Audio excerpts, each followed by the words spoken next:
first worked with Stephen Curtis Chapman. This was probably, I can't remember on what album it was, but I had worked with him a few times before we actually did the album that has the example "We Will Dance" on it.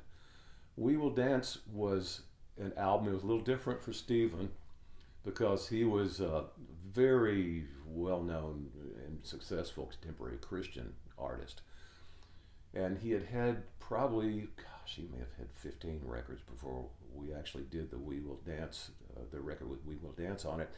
But this particular album, he said, I want to write an album of love songs dedicated to my wife.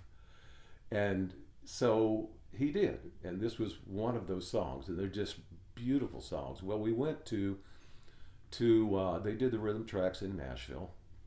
And I wrote the orchestra to them. And we went to London and recorded in the famous Air Studios, George Martin's studios there. And in the midst of the recording, when we were taking a break, sitting in the control room, in came Sir George and said, "Well, I just wanted to see how the Yanks were doing." And so we had a nice conversation with George Martin for about 30 minutes during that lunch break. That was one of the biggest thrills of my career.